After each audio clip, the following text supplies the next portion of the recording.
औरंगजेब अपने दरबार में बैठा हुआ था, अपने मंत्रियों के साथ, अपने कारिंदों के साथ विचार विमर्श कर रहा था। तभी एक शिकारी आता है और वह अपने साथ लाता है जंगल का एक खूंखार आदमखोर शेर। औरंगजेब के सामने उस शेर को प्रस्तुत करता है और कहता है कि राजन, इससे बड़ा खूंखार शेर इस धरती पे कहीं नहीं है। औरंगजेब बड़ा प्रसन्न होता है। औरंगजेब के पास बैठे थे राजा यशवंत सिंह। यह शब्द सुनकर उनको हंसी छूटती है। तो औरंगजेब कहता है कि आप हंस क्यों रहे हैं? तो राजा यशवंत सिंह कहते हैं कि इससे ज्यादा खूंखार शेर तो मेरे घर में रहता है। तो औरंगजेब को बड़ा आश्चर्य होता है और औरंगजेब कहता है कि कल तुम्हारे शेर से और इस शेर से मुकाबला होगा। जो विजयी होगा उसे इनाम दिया जाएगा। राजा यशवंत सिंह कहते हैं ठीक है, अपने घर जाते हैं। कल फिर सभा शुरुआत होती है।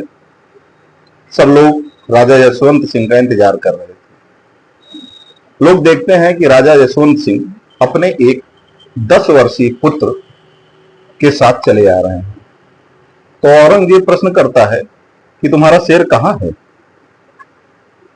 तो राजा यशवंत सिंह अपने पुत्र की तरफ इशारा करके कहते हैं कि मेरा शेर यही है। तो औरंगजेब कहता है कि यह बालक इस शेर से युद्ध करेगा? तो यशवंत सिंह का जवाब था अवश्य। यह 10 वर्षीय बालक, जिसका नाम था कुंवर पृथ्वी सिंह, कुंवर पृथ्वी सिंह 10 वर्षीय बालक इस आदमखोर से युद्ध करेगा। युद्ध शुरू होता है शेर और उस 10 वर्षीय बालक में। तो वह बालक अपनी तलवार निकाल करके शेर की तरफ झपटता मारने वाला ही होता है कि उसके पिता राजा यशवंत सिंह उसे रोक देते हैं।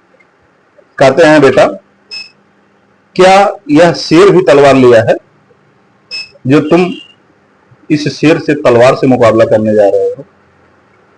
तो राजा यशवंत सिंह की बात सुनकर उनका बेटा पृथ्वी सिंह तलवार फेंक देता है और निहत्थे होकर के उस खूंखार शेर से युद्ध करने लगता है।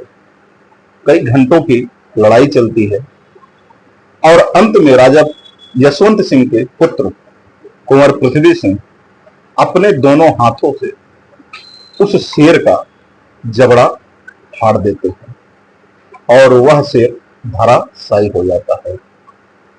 तो दोस्तों, हमारा इतिहास वीरों से भरा हुआ है